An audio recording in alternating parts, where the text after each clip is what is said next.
kita sama-sama membuka Yohanes pasal 6 ayat yang ke-25 sampai ayat yang ke-35.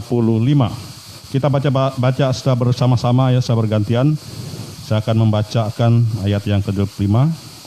Kita semua dan juga mungkin yang menyaksikan live streaming juga bisa bersama-sama membaca secara litani. Yohanes pasal 6 ayat 25 sampai 35. Ketika orang banyak menemukan Yesus di seberang laut itu, mereka berkata kepadanya, "Rabi, bila manakah engkau tiba di sini?"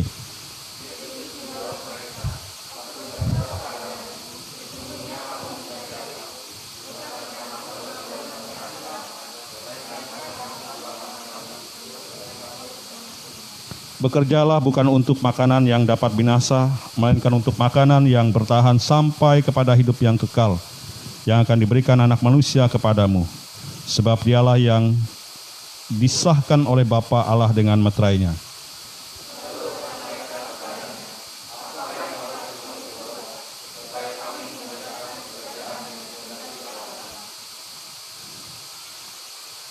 Jawab Yesus kepada mereka, "Inilah pekerjaan yang dikehendaki Allah, yaitu hendaklah kamu percaya kepada Dia yang telah diutus Allah."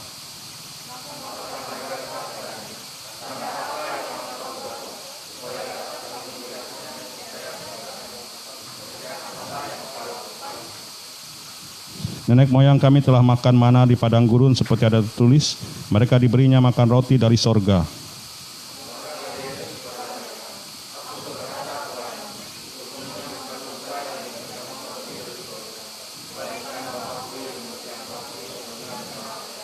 Karena roti yang dari Allah ialah roti yang turun dari sorga dan yang memberi hidup kepada dunia.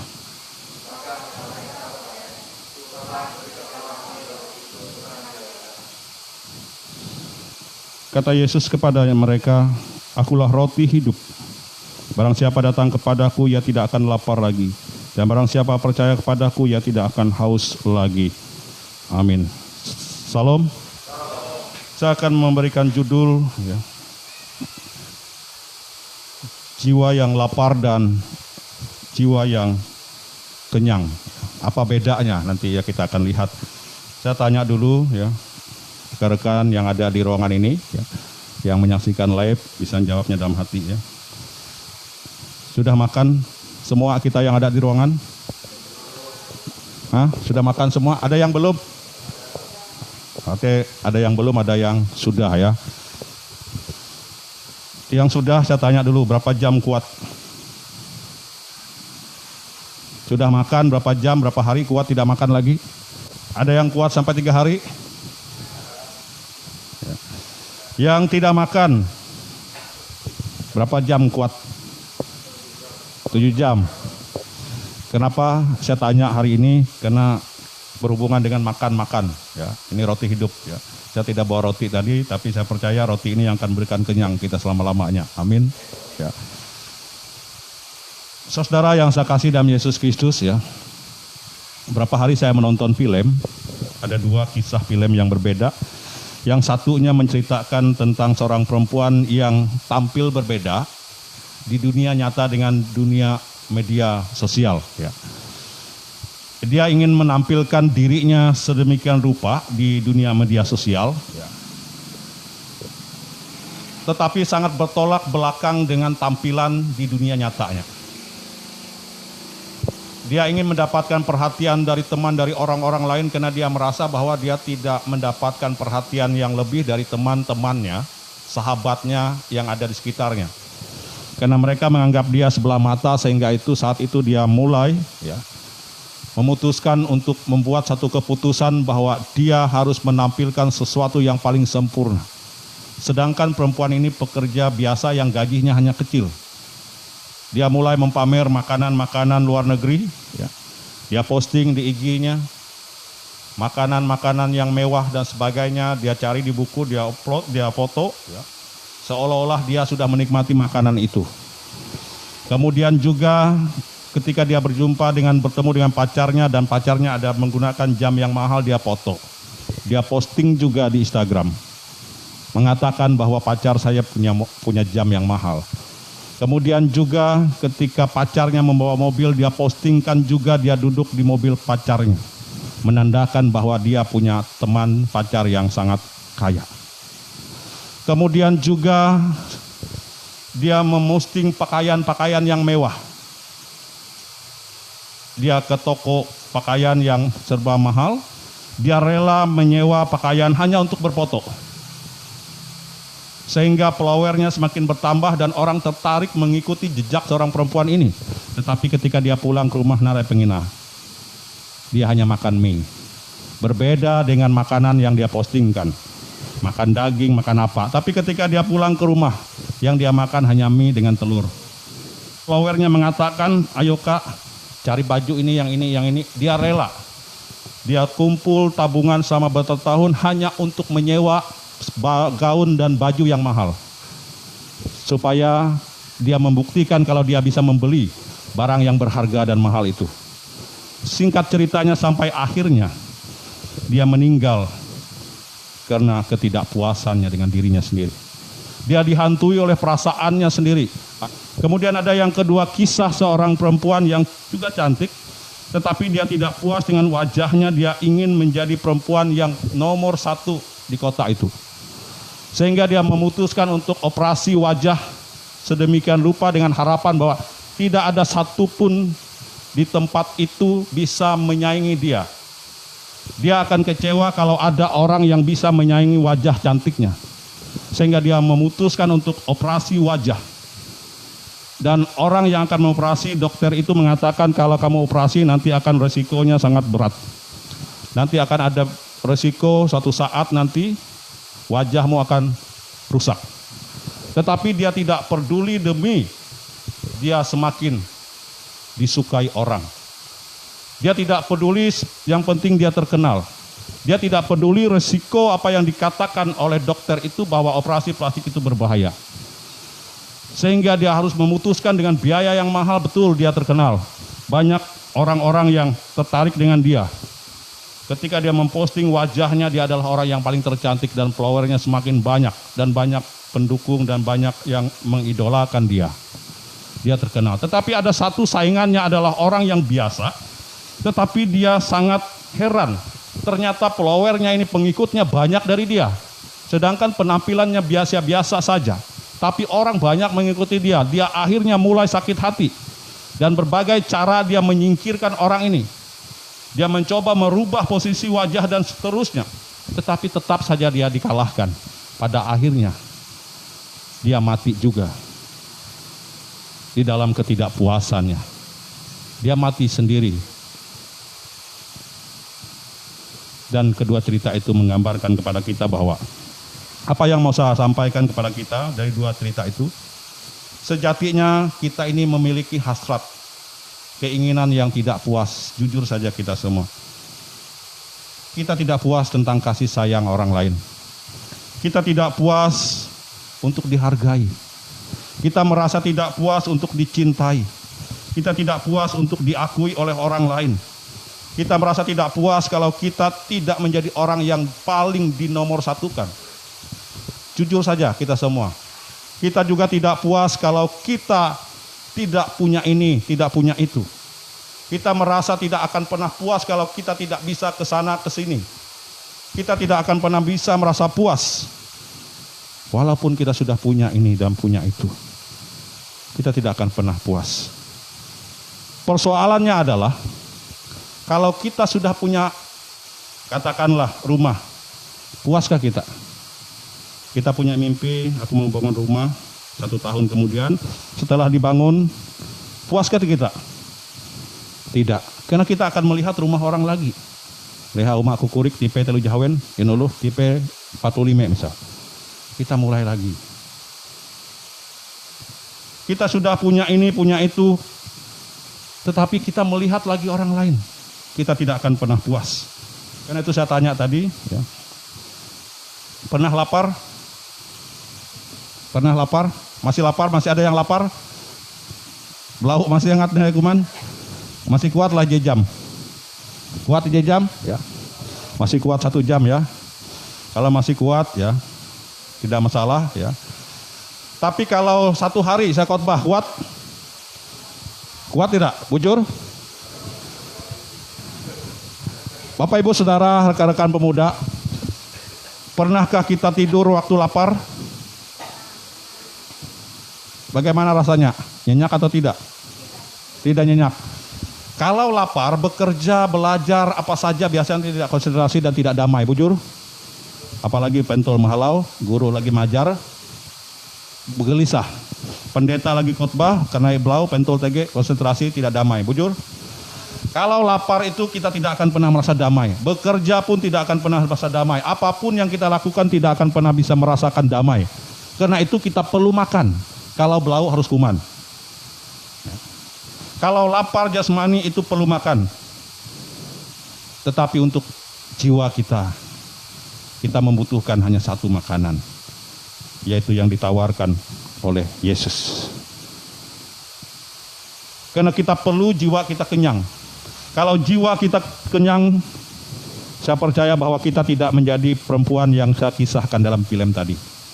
Kalau jiwa kita sudah kenyang, kita tidak akan pernah berpikir hal-hal yang lain. Tetapi kita akan mensyukuri diri kita sedemikian rupa bahwa hidup kita itu sudah cantik dan luar biasa megah. Kalau jiwa kita kaya itu, kalau jiwa kita kenyang, maka kita akan bisa menikmati hidup itu dengan tenang. Tapi kalau jiwa kita lapar, kalau jiwa kita haus, kita tidak akan pernah damai. Apapun yang orang lain perbuat baik atau baik, benar, itu akan selalu salah. Oleh karena itu, ada beberapa ciri orang yang kenyang secara jiwanya, dia akan memiliki rasa damai. Saya mau ngajak kita, Yohanes pasal 14 ayat yang ke-27. Ada yang ketemu sudah? Silakan baca.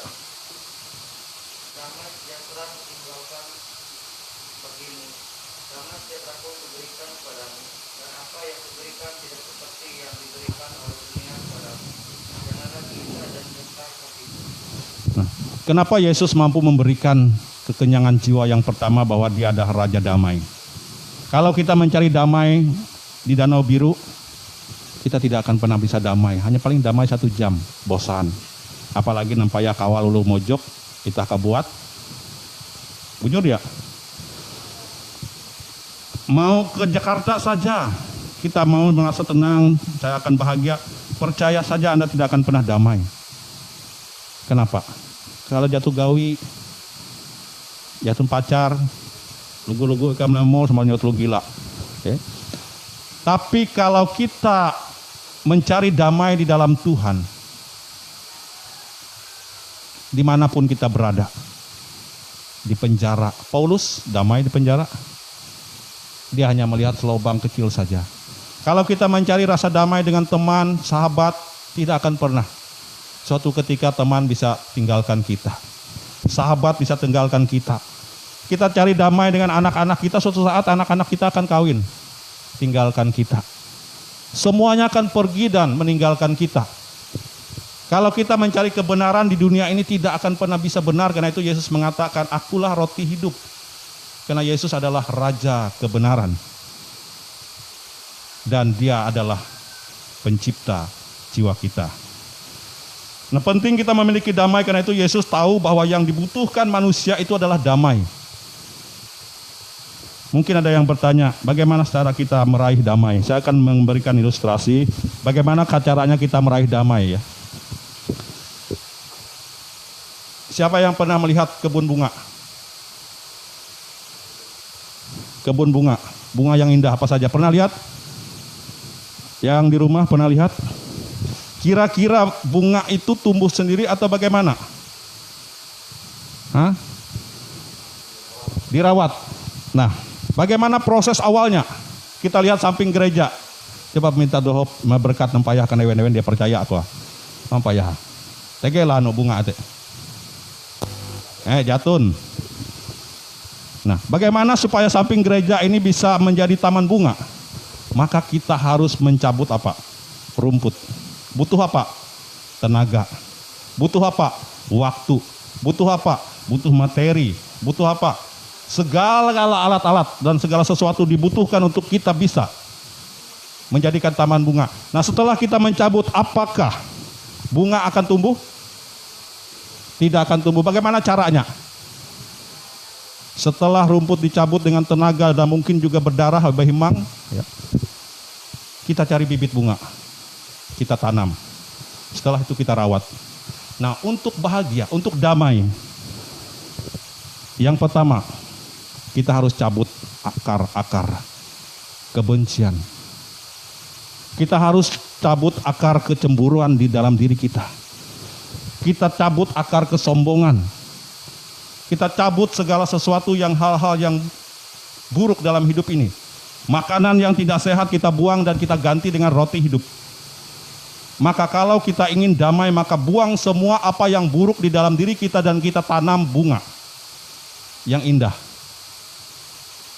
Maka hati kita akan selalu damai dalam hidup ini. Tetapi kalau kita membiarkan yang buruk dalam diri dan hidup kita tumbuh, percaya saja, tidak akan pernah bisa tumbuh bunga. Tetapi kalau kita cabut dan menggantikannya dan memakan roti yang Tuhan tawarkan di dalam diri kita, maka damai itu akan ada. Karena itu anak-anak yang saya kasih dalam Yesus Kristus, ya. Yang pertama, ketika kita menerima roti yang ditawarkan Yesus, maka kita akan merasakan damai. Banyak orang mengenal Yesus, tetapi tidak pernah damai. Ada banyak orang frustasi, ada banyak orang kecewa, toh dia sudah Kristen. Kenapa? Karena dia tidak pernah mengganti makanan yang tidak dibutuhkan tubuhnya dengan menggantikan makanan yang kekal untuk selama-lamanya. Dia tidak akan pernah bisa damai. Walaupun kita sama-sama mengenal Yesus, walaupun kita sama-sama Kristen, kalau kita tidak buang apa yang menjadi keburukan kita, kecurigaan, keangkuhan, dan kesombongan, dan menggantikan dengan kasih, menggantikan dengan kemurahan, menggantikan dengan yang optimis, menggantikan dengan semangat, maka kita tidak akan pernah bisa menikmati damai. Selanjutnya apa? Mendapatkan tenaga. Saya ajak kita kembali melihat Yesaya 50. Yesaya 58 ayat yang ke-11. Saya baca untuk kita. Tuhan akan menuntun engkau senantiasa dan akan memuaskan hatimu di tanah yang kering dan akan membaharui kekuatanmu. Engkau akan seperti taman yang diairi dengan baik dan seperti mata air yang tidak pernah mengecewakan. Yang kedua, kenapa kita perlu makan roti hidup dari Tuhan dan mengenyangkan jiwa kita? Yang pertama, dia akan memuaskan hatimu. Yang kedua, dia akan memberikan dan membaharui kekuatanmu. Nah, anak muda yang saya kasih dalam Yesus Kristus, ya, pernah injak rumput? Siapa yang belum pernah injak rumput? Angkat tangan. Siapa yang belum? Kalau belum, coba injak, minta tolong. Nah, tadi saya lihat di Facebook, di mana-mana orang membuat gambar Hari Pemuda. Apa bunyinya? Di bawahnya. Jadi pemuda yang tangguh dan teguh, ya. Kalau kalian injak rumput, kira-kira mati atau tidak? Injak kalian hari ini, nanti berapa jam dia akan hidup lagi, ya. Nah, kenapa saya katakan bahwa kalau kita ingin jadi pemuda, jadilah rumput, ya. Siapa yang pernah ditampar? Kalau belum, tampar. Siapa yang belum pernah? Siapa yang belum pernah ditampar? Belum lah. Siapa? Indri, Sally belum pernah tampar? Siapa yang belum pernah? Siapa yang pernah? Yang belum pernah coba mimit pukul kita. Coba tampar. Siapa yang belum pernah diludah? Yang pernah diludah siapa? Hah? Coba di KS Noya ludah Sela. Kalau belum pernah tahu rasanya, ya. Pernah diputusin? Nah, ini dia. Pernah diputusin tidak? Sakit atau tidak? Sakit lah. Sampai berdarah? Sampai terluka? Ya. Tidak pernah sampai luka di dalam, ya. Pernah dihianati teman? Sampai apa? Berdarah atau tidak? Ya. Kalau belum pernah berdarah, berarti tidak masalah. Karena Yesus dihianati siapa? Berdarah tidak? berdarah dia harus mati. Murid-muridnya yang katanya, guru, kami akan setia mengikuti engkau. Siapa yang menyangkal dia 3 kali? Mana janjinya? Manis di bibir. Ya. Coba lihat. Ya. Kalau kita masih belum berdarah dan sampai sakitnya seperti Yesus alami, ya, maka jangan pernah kecewa, sakit hati kalau dikecewain orang lain. Jadilah lumput yang diinjak berkali-kali tapi dia tidak pernah mati, tetapi dia hidup. Anak-anak muda, kita harus menjadi anak muda yang tangguh dan teguh. Tidak perlu jadi pohon kelapa, karena orang tidak akan mampu naik. Tapi jadilah rumput, engkau diinjak, tetapi engkau akan tetap hidup. Berkali-kali diinjak, saya lewat di situ tidak pernah mati. Karena itu jadilah rumput. Orang yang jiwanya kaya, yang sudah makan roti yang dari Tuhan, jiwanya kaya. Siapa yang pernah punya mimpi ingin ayah, ibunya belikan HP, belikan kendaraan, berikan sepeda, tapi belum diberikan? Siapa yang punya? Hah? Ada yang pernah punya? Gimana rasanya? Enggak dibeli, sakit ya? Sakit. Saya dulu begini, saya cerita. Saya dulu punya mimpi lihat teman naik sepeda. Pah, Ma, belikan sepeda. Ya, saya sampai. Umurmu. Apa namanya, bukan berkata demikian, tapi karena mereka tidak bisa beli. Duit berkue. Lalu bagaimana mereka mengemis, minta sana sini, akhirnya dapat sepeda ontel. Orang sudah sepeda BMX, ya. Dulu BMX, mahamen TGK ngata. Sepeda ontel ke SMA. Tapi tidak masalah, dibakar, diejek orang dulu. Ih, naik ontel, ya. Tapi memang itulah keterbatasan, ya, tidak punya apa-apa. Lalu orang sudah naik kendaraan, kampit tahu dinon kendaraan. Tahi memikir, sampai lulus kuliah dia dinon, sampai pacaran dia dinon, minjamin dulu, mamen gak ngata, ya, tidak pernah mampu di mereka beli. Kenapa? Memang mereka tidak punya uang. Siapa lagi yang bisa belikan untuk kita? Kadang-kadang dalam hati malu, bawa pacar, minjam kendaraan. Jadi tidak bisa belecak, tidak bisa bergaya, ya. Saya menyadari itu semua. Tetapi kalau hari ini kita merasa kecewa, tidak bisa dibelikan orang tua, apapun itu, kita ubah doanya.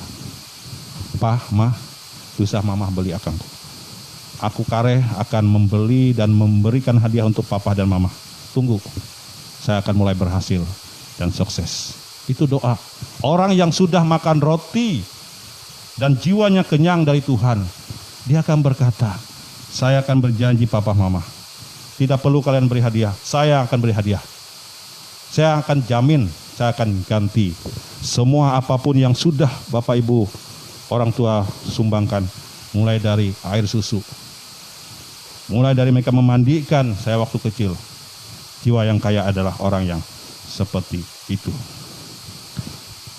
Kemudian, pernah tidak lihat gereja yang luar biasa, yang memposting seluruh kegiatannya mulai wisata rohani, pernah? Tertarik tidak? Ya, senang tidak? Senang, selah, anak ada biru. Wah. Sering kali kita lihat orang penginjilan dibawa anak-anak muda, senang tidak ke Papua? Ke Jakarta, ke Bandung, kemana? Senang tidak? Posting kegiatan, posting mereka kelompok dan sebagainya. Lalu kita nampayah gereja itu, kampi yang ngata. Hah? Nampayah pemuda itu kampi yang ngata. Sedih dia? Sedih lah. Orang sudah ke Papua penginjilan. Apalagi? Orang sudah ke Danau Biru kunjungan, ke Bukit Karmel. Kita masih ke samping gereja.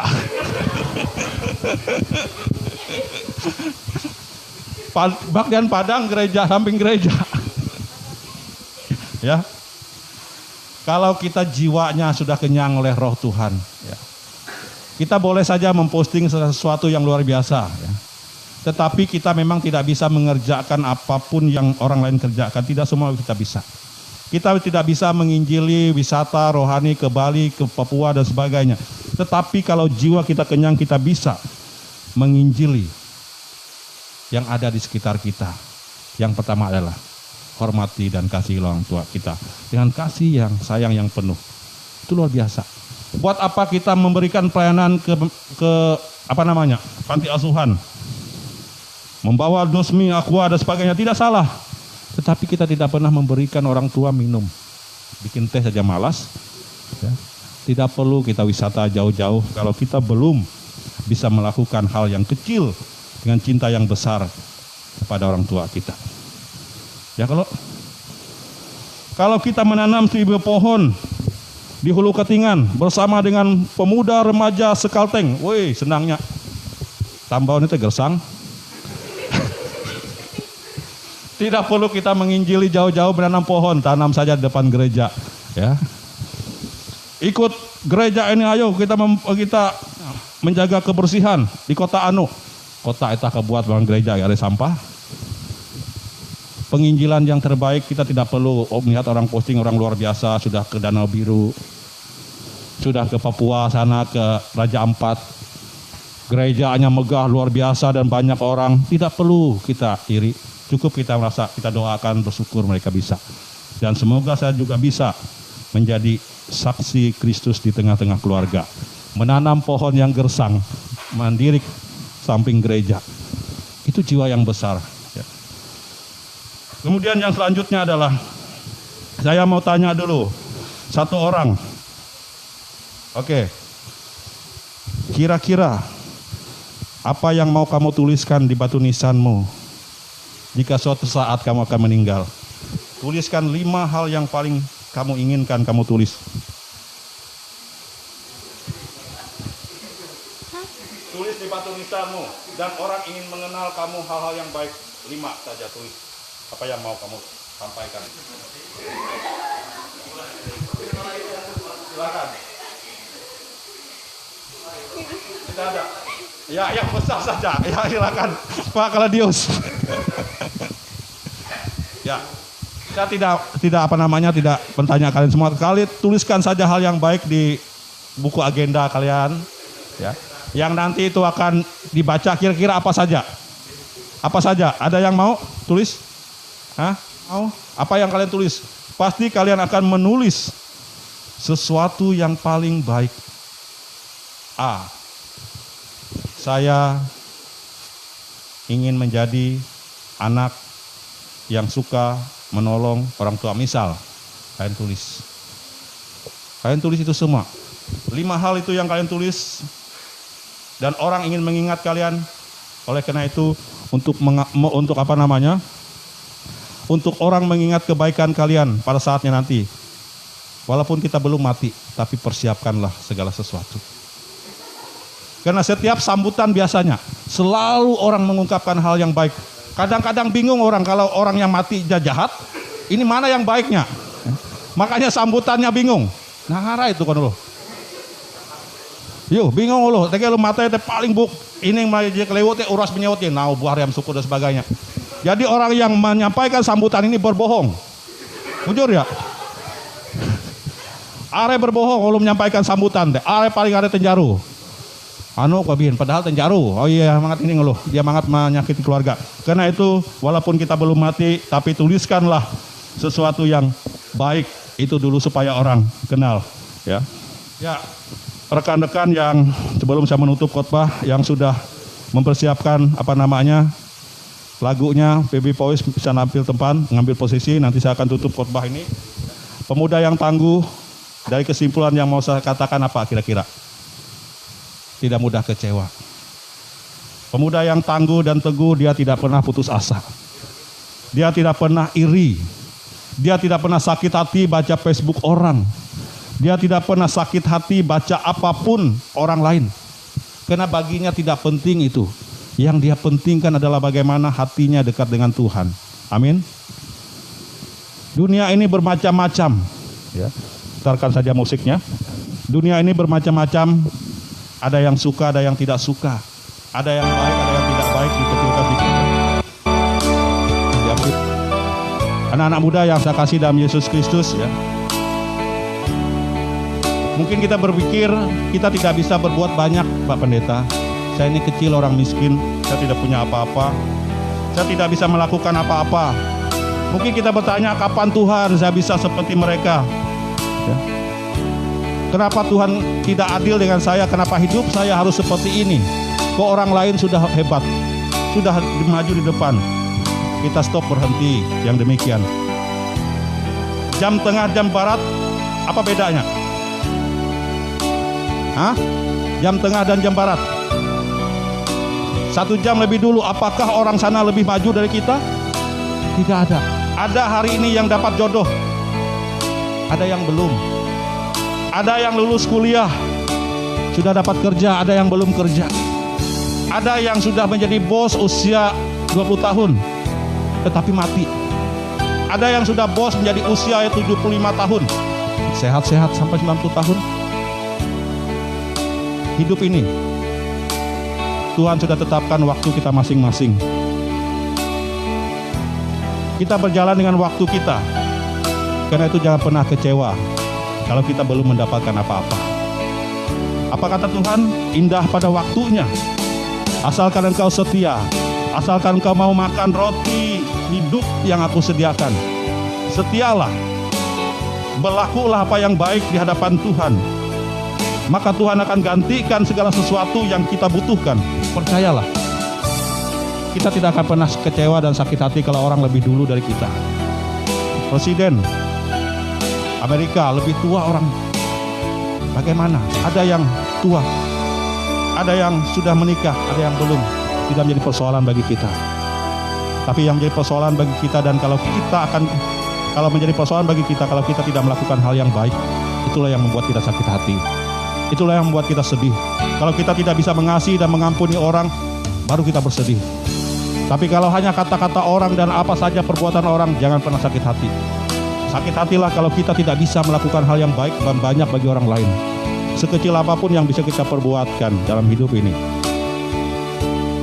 Hari ini kita bersama-sama tahu bahwa bulan Juli ini banyak orang yang meninggal dunia. Ada yang kena COVID-19, ada yang kena penyakit, musibah, dan sebagainya. Bahkan saya melihat keluarga pendeta, keluarga penatua diakon, dan semua banyak keluarga kita dan orang tuanya yang hari ini anak-anaknya tidak sempat menguburkan orang tua dan menjenguknya. Dan bahkan di Jemaat Petak Bahandang ini ada banyak yang isolasi mandiri, yang saat ini sedang sakit, yang membutuhkan dukungan semangat dari kita. Kita memang tidak bisa menjangkau mereka, kita tidak bisa menyentuh mereka, dan kita tidak bisa memberikan apa-apa. Paling tidak hari ini kita bersama-sama berdoa untuk mereka supaya mereka sembuh. Kita berdoa untuk mereka supaya mereka dipulihkan. Semoga dengan pujian yang akan kita sampaikan hari ini, kekuatan dan penghiburan. Lagu ini sangat luar biasa karena penulisnya mengalami kehilangan orang tuanya yang dia kasihi. Tetapi ketika dia menulis sebuah lagu kekuatan dan penghiburan ini, dia menyadari bahwa ada waktu Tuhan mengambil, tetapi ada juga waktu Tuhan memberi. Karena itu lagu itu dia mengimbangi suka dan dengan duka, dan tidak perlu kita kecewa dan sakit hati. Kalau hari ini kita kehilangan, besok kita akan dapat. Jika ada yang meninggalkan, kita percayalah bahwa kita akan mendapatkan sesuatu yang lebih. Jika orang pergi dari kita, jangan pernah kecewa dan sakit hati. Kita tidak perlu kecewa dan sakit hati, karena Tuhan tidak pernah meninggalkan kita. Kita sama-sama menyanyikan kekuatan serta penghiburan. Kita mendengar puji-pujian dari Petak Bahandang Voice. Semoga lagu ini akan memberikan kekuatan kepada Bapak Ibu Saudara yang ada di rumah, yang sedang menyaksikan live streaming ini.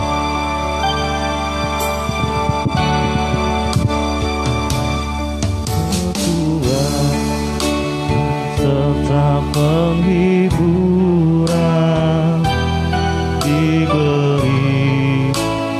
Tuhan padaku.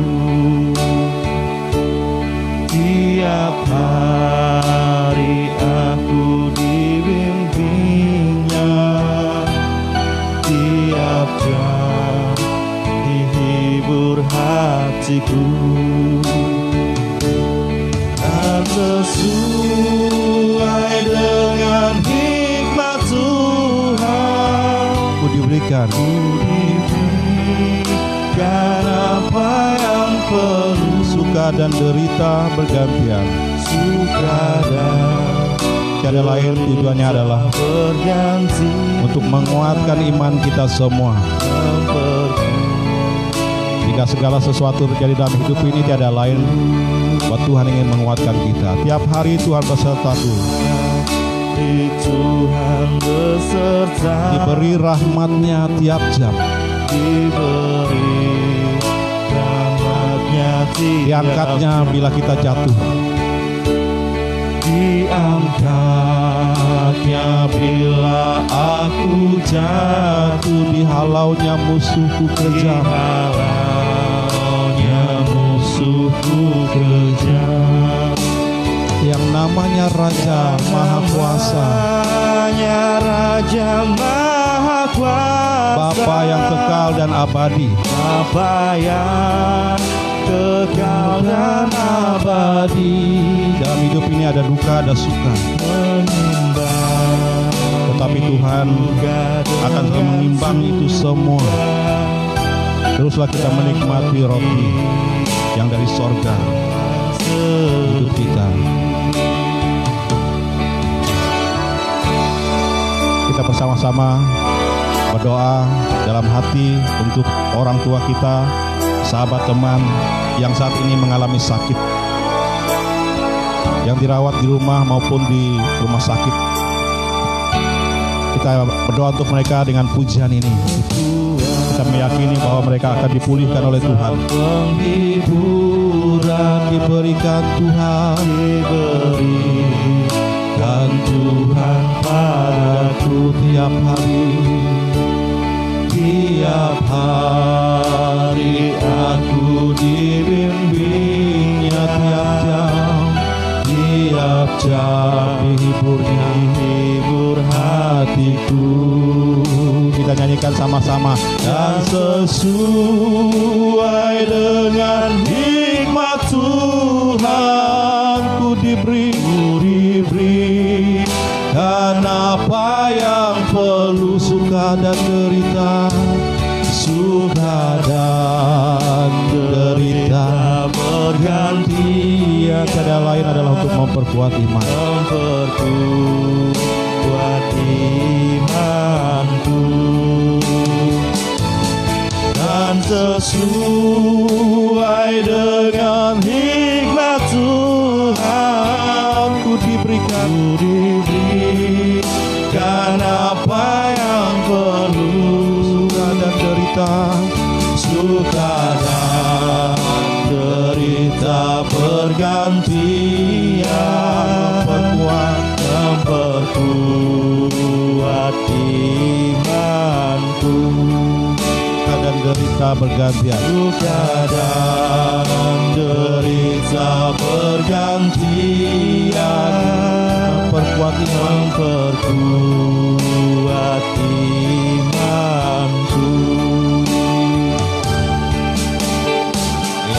Salam sehat, salam dalam kasih Tuhan kita Yesus Kristus. Amin. Untuk